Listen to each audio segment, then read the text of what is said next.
तो दोस्तों PSP portal पर प्रपत्र 9 कैसे भरे और प्रपत्र 9 भरना हमें क्यों जरूरी है और आपको प्रपत्र 9 भरते समय किन किन बातों को ध्यान में रखना है और क्या क्या सावधानियां रखनी, इन सब के बारे में डिटेल से पूरी जानकारी इस वीडियो में आपको बताने वाला हूं। तो मेरे साथ है वो आप बने रहे।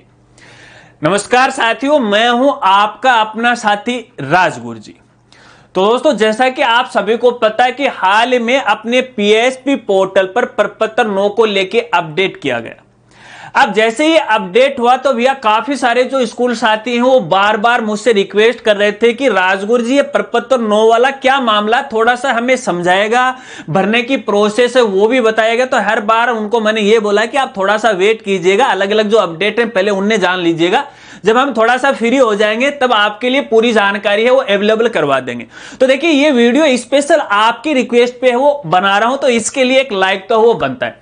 अब देखिए यहां पे प्रपत्र 9 कैसे भरें, आगे हम कंप्यूटर की स्क्रीन पर पूरी प्रोसेस है मैं आपको यहां पे बताने वाला हूं, लेकिन इससे पहले हमें यह जान लेना चाहिए कि हमें प्रपत्र 9 भरना क्यों जरूरी है। तो दोस्तों यहां पे पहली बात तो यह है कि देखिए सभी स्कूल साथियों को अपने स्कूल के अंदर जितने भी क्लास हैं, जितने भी स्टूडेंट हैं, सबके यहां पे प्रपत्र 9 में डेटा भरना पड़ेगा, इंफॉर्मेशन है वो सेव करनी पड़ेगी। अब ये डेटा हमें क्यों भरना है, इससे क्या फायदा होगा? देखिए यहां पे जो फायदा वो डायरेक्ट और डायरेक्ट स्टूडेंट को होने वाला। कैसे, अब आप इसे समझिएगा। देखिए दोस्तों अपने राजस्थान के अंदर कई तरह की सरकारी योजनाएं संचालित है, कई तरह की स्कॉलरशिप है वो स्टूडेंट के लिए संचालित है।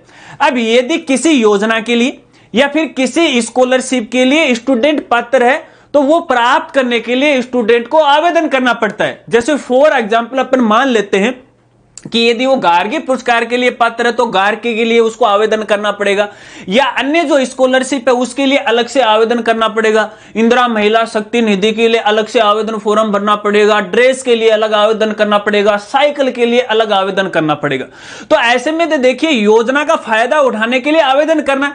अब आपको पता है नहीं पता ये बात तो मैं नहीं जानता, लेकिन मुझे तो पता है कि इस बार अपने राजस्थान में देखिए स्कॉलरशिप को लेके एक बड़ा अपडेट किया गया था कि अब यहां पे देखिए स्टूडेंट को है बार बार स्कॉलरशिप के लिए आवेदन नहीं करना पड़ेगा यदि वो उस योजना के लिए पात्र है या फिर उस स्कॉलरशिप के लिए पात्र है तो उसकी स्कॉलरशिप का जो आवेदन फॉर्म है वो ऑटोमेटिक ही भरा जाएगा, सीधे पैसे उनके बैंक खाते में आ जाएगा। अब ये पॉसिबल कैसे होगा भैया? पॉसिबल यहां पे तभी होगा जब उस स्टूडेंट के बारे में या तो शिक्षा विभाग को या फिर राजस्थान सरकार को पता लगे। तो यहां पे देखिए अपना जो जन आधार कार्ड होता है उसके अंदर एक परिवार की पूरी जानकारी सेव रहती है, लेकिन उससे ये नहीं पता चलता है कि ये स्टूडेंट पढ़ाई कर रहा है, कौन सी स्कूल में कर रहा है, कौन सा उसका लेवल है, किस योजना के लिए पात्र है। तो ये सारी जानकारी का पता लगाने के लिए हमें यहां पे देखिए जो प्रपत्र है वो 9 भरना पड़ेगा। ये यहां पे शिक्षा विभाग के द्वारा है, सभी स्कूल चाहे वो प्राइवेट स्कूल हो चाहे गवर्नमेंट स्कूल हो। हालांकि गवर्नमेंट स्कूल में तो पहले से ही ये व्यवस्था लागू थी, इस बार यहां पे प्राइवेट स्कूल में भी वो लागू कर दी है। तो ऐसे में यहां पे देखिए सरकारी योजनाओं का फायदा उठाने के लिए, स्टूडेंट की स्कॉलरशिप का फायदा उठाने के लिए यहां पे स्टूडेंट की जो इंफॉर्मेशन है हमें प्रपत्र 9 में भरना जरूरी है। ठीक है, अब यहां पे देखिए जब भी आप प्रपत्र 9 भरने जा रहे हो उससे पहले स्टूडेंट की कुछ इंफॉर्मेशन है वो आपके पास है पहले से ही रहनी चाहिए, और कुछ दस्तावेज है वो भी आपके पास रहने चाहिए। एक तो यहां पे देखिए खाना पूर्ति आपको बिल्कुल भी नहीं करनी। अब कुछ स्कूल साथी ये भी सोच रहे होंगे नहीं यार ये योजना का है, स्टूडेंट को फायदा मिले नहीं मिले इससे तो हमें कोई मतलब नहीं, हमें तो हमारी फीस से मतलब नहीं। ऐसा आपको नहीं करना है। देखिए अगर यहां पे गार्जियन को सरकारी योजनाओं का लाभ मिलता है तो वो भी आपको समय पे फीस वो देने वाले हैं। तो ऐसे में दिल लगा के यहां पे पूरी जानकारी आपको भरनी और सही सही आपको भरनी है। तो यहां पे देखिए कुछ इंफॉर्मेशन आपको पहले से ही कलेक्ट करनी है, उसके बाद आपको प्रपत्र 9 भरना शुरू करना। एक तो यहां पे देखिए परिवार का जो राशन कार्ड है नंबर, ठीक है, इसके अलावा यहां पे जन आधार कार्ड है परिवार का है, और इसके अलावा आधार कार्ड है, परिवार का भी है, स्टूडेंट का भी, माता पिता का भी है, उनका भी आधार कार्ड आपको चाहिए। जाति प्रमाण पत्र है माता पिता का या फिर जो बालक बालिका उसका तो चाहिए, साथ में माता पिता का भी। इनकम सर्टिफिकेट है, मूल निवास प्रमाण पत्र है, जन आधार कार्ड है, आधार कार्ड है। यदि कोई स्टूडेंट शारीरिक विकलांगता का दोष है उसके अंदर तो वो सर्टिफिकेट है उसके पास होने चाहिए। कहने का मतलब ये सारे डॉक्यूमेंट पहले आपके पास होने चाहिए, क्योंकि हर एक जो इंफॉर्मेशन है आपको प्रपत्र 9 में वो भरना जरूरी है। अब यहां पे दोस्तों एक जानकारी मैं आपको देना चाहूंगा। देखिए, जहां तक मुझे याद है जब शुरुआत में ये प्रपत्र 9 का अपडेट आया था तो पोर्टल पे डॉक्यूमेंट अपलोड भी करवाए जा रहे थे, लेकिन फिलहाल हम यहां पे देख पा रहे हैं कि यहां पे कोई भी डॉक्यूमेंट अपलोड नहीं करवाया जा रहा है। लेकिन फिर भी मैं आपको कहना चाहूंगा यहां पे सभी जो डॉक्यूमेंट है आपके स्कूल के अंदर है वो रिकॉर्ड में रहने चाहिए। पता नहीं विभाग का कब मूड है वो बदल जाए और बोल दे कि भैया डॉक्यूमेंट अपलोड करो, तो ऐसे में अपनी तैयारी तो पहले ही कर लीजिएगा ना। बस ये कुछ बेसिक सी जानकारी है जिसको आपको ध्यान में रखना है। अब मैं सीधा आपको अपने पीसी की स्क्रीन पर लेकर चलता हूं और वहां पर आगे की प्रोसेस आपको बताता हूं। तो दोस्तों सबसे पहले तो आपको अपने पीएसपी पोर्टल में लॉगिन कर लेना है, और लॉगिन करने के बाद आपको विद्यार्थी टैब के अंदर सबसे ऊपर विद्यार्थी विवरण प्रविष्टि प्रपत्र 9 देखने को मिलेगा। इस पर आपको यहां पे क्लिक करना है और यहां पे सबसे पहले आपको करंट सेशन है वो दिखाई देगा। यहां से आपको क्लास है वो सिलेक्ट करनी है। अब आप जिस भी क्लास के लिए प्रपत्र 9 भरने जा रहे हैं उस क्लास को यहां से सिलेक्ट कर लीजिएगा। व्यू लिस्ट ऑफ स्टूडेंट पे आपको क्लिक करना है, तो कुछ इस तरह से स्टूडेंट की लिस्ट आपको दिखाई देगी। अब दोस्तों यहां पे देखिए, जिस स्टूडेंट की डेटा एंट्री कंप्लीट हो चुकी है यानी प्रपत्र 9 आपने भर दिया है, तो यहां पे देखिए उस स्टूडेंट के प्रत्येक कॉलम के आगे आपको इस तरह से ग्रीन गुड का मार्क है वो देखने को मिलेगा। और जो जो डेटा एंट्री यहां पे कंप्लीट नहीं होती है यहां पे आपको क्रॉस बटन है वो देखने को मिलेगा। तो यहां पे सभी जगह है ग्रीन गुड मार्क है वो आना चाहिए। ये तभी आएगा जब आप उसकी सभी स्टेप को वो कंप्लीट करोगे। अब डेटा एंट्री कंप्लीट करने के लिए आपको प्रत्येक स्टूडेंट के आगे रजिस्टर का ऑप्शन देखने को मिल रहा है, इस पर आपको यहां पे क्लिक करना है। तो मैं यहां पे कोई भी एक स्टूडेंट की डेटा एंट्री आपको यहां पे प्रपत्र 9 की कंप्लीट करके वो दिखाता हूं। जैसे आप इस पे क्लिक करोगे तो यहां पे देखिए आपको कई स्टेप है वो नजर आएंगे। सभी स्टेप को आपको कंप्लीट है वो करना। पहली स्टेप है स्टूडेंट पर्सनल इंफॉर्मेशन। जब आप इस पे क्लिक करोगे तो यहां पे स्टूडेंट की कुछ बेसिक जानकारी आपको पहले से ही नजर आएगी जो कि आपके पोर्टल पे पहले से ऐड है। इसके बाद यहां पे उसकी एडमिशन डेट नजर आ रही है। यहां पे आपको उसका एडमिशन का टाइप या प्रकार आपको बताना है। स्टूडेंट कैसा है, यदि आपके स्कूल के अंदर वो स्टूडेंट पहली बार एडमिशन लिया है फर्स्ट क्लास के अंदर तो आपको न्यू वाले ऑप्शन पे क्लिक करना है। कोई री एडमिशन हुआ है तो इस पे आपको क्लिक करना है। यदि दूसरी स्कूल से टीसी कटवाकर आपके स्कूल में आया तो आपको ट्रांसफर वाले ऑप्शन पे वो क्लिक करना है। तो मैं यहां पे न्यू वाले ऑप्शन पे क्लिक कर रहा हूं। इसके बाद आगे यहां पे स्टूडेंट का सेक्शन आपको ऐड करना है। अब देखिए मेरे केस के अंदर यहां पे कोई भी सेक्शन है वो नजर नहीं आ रखा है, शायद आपके केस में भी ऐसा नहीं होगा। तो यहां पे आपको सेक्शन ऐड करना ही पड़ेगा, और जब तक आप सेक्शन ऐड नहीं करोगे तब तक आप इसकी ये डेटा एंट्री वो कंप्लीट ही नहीं कर पाओगे। अब सेक्शन कहां से ऐड करोगे, तो देखिए इन्होंने यहां पर साफ साफ बता भी रखा है कि स्कूल प्रोफाइल से आपको सेक्शन ऐड करना है। तो चलिए मैं आपको सेक्शन ऐड करने की प्रोसेस है वो बताता हूं। विद्यालय प्रोफाइल में आना है और विवरण 2023-24 वाले ऑप्शन पे आपको क्लिक करना है, और उसके बाद लास्ट में आपको यहां पे विविध विवरण नजर आएगा, इस पर आपको यहां पे क्लिक करना है। और उसके बाद यहां पे देखिए सेक्शन एंट्री है आपको देखने को मिलेगा, इस पर आपको यहां पे क्लिक करना है। और उसके बाद यहां पे उच्चतम यहां पे सेक्शन आपको बताना है। मान लेते हैं कि आपकी स्कूल के अंदर 4 सेक्शन है तो आपको यहां पे डी है वो सिलेक्ट करना है, 5 है तो ई कर लीजिएगा, 2 है तो बी कर लीजिएगा, अगर एक ही है तो आप ए कर लीजिएगा। तो मैं आपको यहां कहना चाहूंगा कि 4 सेक्शन तो आप ऐड कर लीजिएगा, ठीक है, ये आपके लिए ठीक रहेगा। उसके बाद आपको सुरक्षित करे वाले ऑप्शन पे यहां पे क्लिक करना है, ठीक है। तो यहां पे देखिए हमारा जो सेक्शन है वो यहां पे ऐड हो चुका है, ठीक है। अब वापस चलते हैं विद्यार्थी टैब के अंदर और प्रपत्र 9 में अपन चलते हैं, और यहाँ पे उसी स्टूडेंट को ओपन करके आपको मैं दिखाता हूं। और अब की बार देखते हैं कि यहाँ पे सेक्शन आया है कि नहीं आया। न्यू वाले ऑप्शन पे क्लिक करते हैं और यहाँ पे देखिए सेक्शन आ चुका है, ठीक है। तो मैं यहाँ पे ये सेक्शन है वो सिलेक्ट कर रहा हूँ। चलिए मीडियम यहाँ पे आपको नजर आ रहा है, क्लास आपको नजर आ रही है। इसके अलावा मान लेते हैं कि स्टूडेंट टीसी कटवा के आपकी स्कूल में आया, तो ऐसे में आपको उस स्कूल का पीएसपी कोड भी आपको डालना पड़ेगा यहाँ पे, और यहाँ उसका स्कूल का नाम आपको डालना पड़ेगा। अगर नया है तो ये कॉलम आप खाली छोड़ सकते हैं, ठीक है। इसके बाद यहाँ पे जो स्टूडेंट है जिसके अपन डेटा एंट्री कंप्लीट कर रहे हैं, क्या वो आपके स्टाफ में से किसी का एक बच्चा है, तो आपको ये सुनो में ही यहाँ पे है जवाब देना है, ठीक है। इसके बाद यहाँ पे उसके पास कोई स्पोर्ट्स सर्टिफिकेट है, नेशनल, स्टेट, डिस्ट्रिक्ट है तो कर लीजिएगा, अन्यथा यहाँ पे नॉट एप्लीकेबल पे आपको यहाँ पे टिक है वो लगाना है।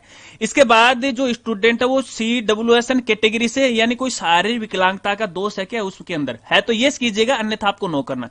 यस करोगे तो फिर यहाँ पे डिसेबिलिटी का प्रकार है आपको यहाँ पे वो बताना पड़ेगा। उसके बाद यहाँ पे फादर की डिटेल पूछी है सामान्य सी, और इसके बाद जो स्टूडेंट है वो हॉस्टलर है या डे स्कूलर है। अगर आपके स्कूल के अंदर हॉस्टल है तो हॉस्टल आप कर सकते हैं, अन्यथा डे आपको यहाँ पे करना है, ठीक है। इसके बाद उसका राशन कार्ड नंबर आपको यहाँ पे डालना है।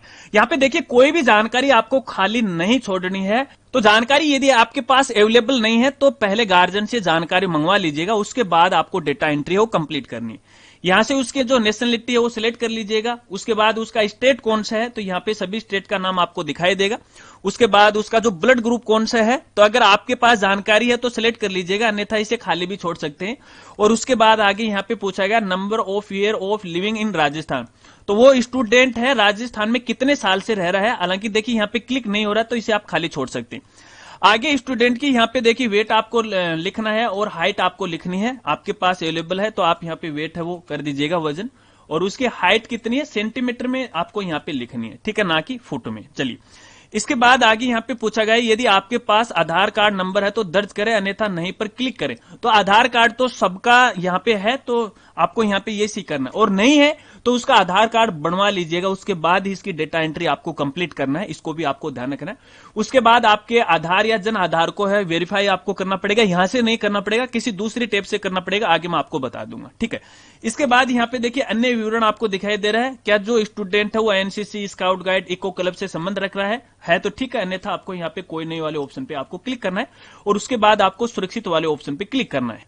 जैसे आप सुरक्षित पे क्लिक करोगे तो आपकी ये स्टेप है वो कंप्लीट हो जाएगी, इस तरह का सक्सेसफुली का मैसेज आपको देखने को मिल जाएगा। उसके बाद आपको क्लोज वाले बटन पे क्लिक करना है, फिर स्टेप नंबर 2 के अंदर आपको आना है कॉन्टेक्ट इन्फॉर्मेशन।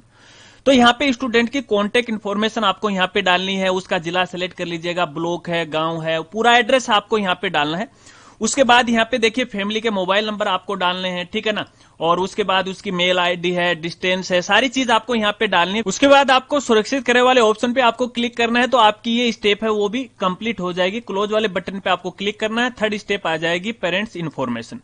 तो यहाँ पे गार्जियन या माता पिता की जानकारी आपको यहाँ पे भरना है। तो यहाँ पे देखिए आपको 3 कॉलम वो देखने को मिलेगा, एक तो फादर का है, एक गार्जियन का है, एक मदर का है, ठीक है। तो यहाँ पे सबसे पहले फादर की डिटेल आपको यहाँ पे डालना है, फादर के आधार नंबर कितने वो आपको यहाँ पे डालना है, और जो पिता है उसकी हायर क्वालिफिकेशन कितनी है, उसका ऑक्यूपेशन क्या है, यानी वो क्या करते हैं, आप अपने आवश्यकता के अनुसार सिलेक्ट कर लीजिएगा। पैन कार्ड है, एनुअल इनकम है, ठीक है, इनकम टैक्स पेयर है या नहीं है, ये नो में आपको यहाँ पे जवाब देना है। और इसी तरह से आगे यहाँ पे देखिए आपको मदर की है जो इन्फॉर्मेशन वो डालनी है। अगर यहाँ पे मान लेते हैं कि जो बालक है वो अनाथ है, तो ऐसे में आपको यहाँ पे जो गार्जियन है, गार्जियन की इन्फॉर्मेशन आपको भरना पड़ेगा, अन्यथा आप इसे यहाँ पे खाली है वो छोड़ सकते हैं। इसके बाद आपको सुरक्षित वाले ऑप्शन पे क्लिक करना है, तो आपकी ये स्टेप है वो कंप्लीट हो जाएगी। इसके बाद नेक्स्ट स्टेप आती है सबलिंग इन्फॉर्मेशन, इस पे आपको यहाँ पे क्लिक करना है।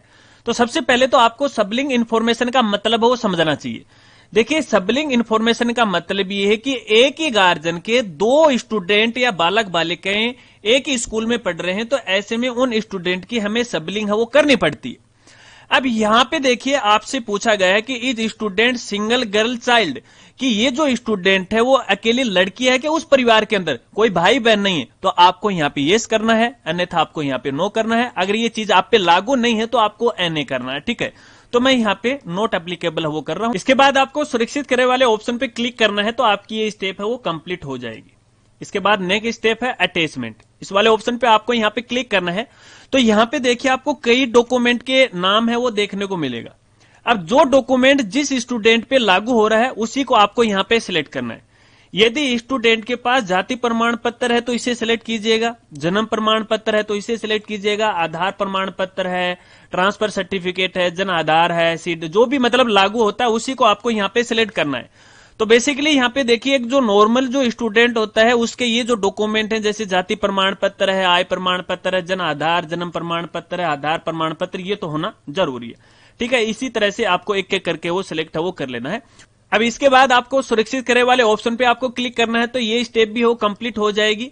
अब आपको यहाँ पे नेक्स्ट स्टेप में आना है, और यहाँ पे है एडिशनल इन्फॉर्मेशन। इस वाले ऑप्शन पे आपको क्लिक करना है, तो शायद इस तरह से कोई एरर आपको देखने को मिल जाएगा। ये कोई टेक्निकल एरर है, इसको लेके आपको टेंशन नहीं लेना। क्लोज कर दीजिएगा इसे, नीचे आना है। अब यहाँ पे कुछ एडिशनल इंफॉर्मेशन है जो स्टूडेंट के बारे में, जो चीज यहाँ पे स्टूडेंट पे लागू होती है उसका आपको यहाँ पे जवाब देना है। कहीं पर तो येस नो में जवाब देना है, कहीं पर एप्लीकेबल नॉट एप्लीकेबल के अंदर आपको यहाँ पे जवाब देना है। जैसे मैं यहाँ पे आपको ये दिखाऊं, complete set of free text book. अब यहाँ पे देखिए आपको येस नो में जवाब देना है। अब यदि स्टूडेंट को फ्री में बुक मिल रही है तो आपको येस करना है। अक्सर ये यहाँ पे देखिए ये जो ऑप्शन है वो आरटी वाले स्टूडेंट पे वो लागू होता है, नॉन आरटी वालों पे नहीं होता है। तो मेरे केस में मैं इसे नॉट एप्लीकेबल है वो कर रहा हूं। अगर स्टूडेंट को यहाँ पे फ्री बाइसिकल या साइकिल मिल रही है तो येस नो में आपको जवाब देना है, अन्यथा नॉट एप्लीकेबल आप कर दीजिएगा। ठीक है, नो भी कर सकते हैं, नॉट एप्लीकेबल भी कर सकते हैं, ठीक है ना। इसके बाद यदि वो हॉस्टल फैसिलिटी उसको मिल रही है तो येस नो में जवाब दीजिएगा, अन्यथा नॉट एप्लीकेबल आपको यहाँ पे क्लिक करना है। अगर हॉस्टल की सर्विस है तो किस प्रकार का हॉस्टल आप यहाँ पे दे सकते हैं, ये ऑप्शन आपको देखने को है वो मिल रहे हैं। तो कहने का मतलब है कि जो चीज यहाँ पे स्टूडेंट पे लागू होती है वही आपको भरना है, फालतू में कोई एक्स्ट्रा अपनी तरफ से है दिमाग मत यहाँ पे लगाना है, और बाकी बेसिक जानकारी है आप आराम से वो भर दोगे। इसके अलावा एडिशनल इंफॉर्मेशन को लेके आपके सामने कोई समस्या आ रही है, फिर कोई आपका सवाल है तो आप कमेंट करके भी पूछ सकते हैं। इसके बाद लास्ट में आपको सुरक्षित करे वाले ऑप्शन पे आपको क्लिक करना है, तो आपकी ये स्टेप है वो कंप्लीट हो जाएगी और फिर इसको आपको क्लोज कर देना है। नेक्स्ट स्टेप पे आपको यहाँ पे आना है और इनकी नेक्स्ट स्टेप है आपकी बार इंपॉर्टेंट इंफॉर्मेशन, इस वाले ऑप्शन पे आपको यहाँ पे क्लिक करना है। क्लिक करने के बाद यहाँ पे देखिए कुछ डॉक्यूमेंट से संबंधित सूचनाएं हैं वो आपको यहाँ पे अपडेट करनी है। तो यहाँ पे देखिए एक तो पीएसटीसी कार्ड होता है, बीपीएल कार्ड है, फैमिली इनकम है, ईडब्ल्यूएस सर्टिफिकेट है, इस तरह से काफी सारे ये यहाँ पे देखिए डॉक्यूमेंट के नाम है वो दे रखे।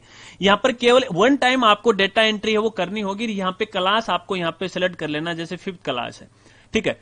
5th क्लास को हमने यहाँ पे सिलेक्ट कर लिया। जैसे इसको हमने यहाँ पे सिलेक्ट किया तो स्टूडेंट की लिस्ट आपको यहाँ पे दिखाई देगी, लेकिन ऐसे नहीं दिखाई देगी। अब जैसे मान लेते हैं कि आप यहाँ पे जो फैमिली एनुअल जो इनकम है वो आप अपडेट करने जा रहे हैं, तो इस पर आपको यहाँ पे क्लिक करना है। जैसे आप क्लिक करोगे तो यहाँ पे देखिए सभी स्टूडेंट की लिस्ट है कुछ इस तरह से आपको यहाँ पे वो दिखाई देगी। अब यहाँ पे एक तो एनुअल इनकम है आपको यहाँ पे भरना है, तो मैं आपको उसी स्टूडेंट की एनुअल इनकम भर के वो दिखा देता हूँ। इसके बाद यहाँ पे फैमिली को टैक्स पेयर है तो येस नो में आपको यहाँ पे जवाब देना है। उसके बाद उसका जो डेटा है यहाँ से आपको सेव कर देना है। जैसे आप इस पे क्लिक करोगे तो यहाँ पे देखिए डेटा है वो सेव हो गया। अगर आप इसे अपडेट करना चाहते हैं तो फिर से यहाँ पे क्लिक करके है इनकम भर दीजिएगा और अपडेट है वो कर दीजिएगा। अब इसी तरह से अदर जानकारी यदि आपको भरनी है, यदि जो स्टूडेंट है वो CWSN कैटेगरी से है, इसको आपको यहाँ पे सिलेक्ट करना है। तो कौन सा स्टूडेंट है यहाँ पे एप्लीकेबल है आप कर दीजिएगा, जो भी वो हैंडीकैप है या भी जो भी शारीरिक विकलांगता का दोष है उसको सिलेक्ट यहाँ से कर लीजिएगा और अपडेट है वो कर दीजिएगा, ठीक है ना। इसी तरह से सभी स्टूडेंट की डाटा एंट्री है एक एक करके आपको यहाँ पे अपडेट कर देना है या कंप्लीट कर देना, बस आपका काम हो गया। बस इतना ही आपको करना है। फिर आपको वापस बैक टू स्टूडेंट लिस्ट वाले ऑप्शन पे क्लिक करना है, तो आप पीछे आ जाओगे। और पीछे आने के बाद यहाँ पे देखिए फिलहाल हम जिस स्टूडेंट की डेटा एंट्री कर रहे थे वो हमने यहाँ पे कंप्लीट है वो कर दी है। और यहाँ पे आप देखोगे कि सभी स्टेप के आगे आपको इस तरह से ग्रीन गुड का मार्क देखने को मिल रहा है, लेकिन एक स्टेप के आगे आपको यहाँ पे देखिए क्रॉस का बटन आ रखा है जो कि है सबलिंग वाली। हालांकि इस स्टेप को भी हमने कंप्लीट किया था, लेकिन फिर भी यहाँ पे देखिए क्रॉस का बटन आ रखा है। इसका मतलब ये है कि डेटा एंट्री तो हमने की है और वो सही भी की है, लेकिन फिर भी यहाँ पे क्रॉस का बटन आने का ये कारण है कि पोर्टल पे फिलहाल यहाँ पे टेक्निकल इश्यू है।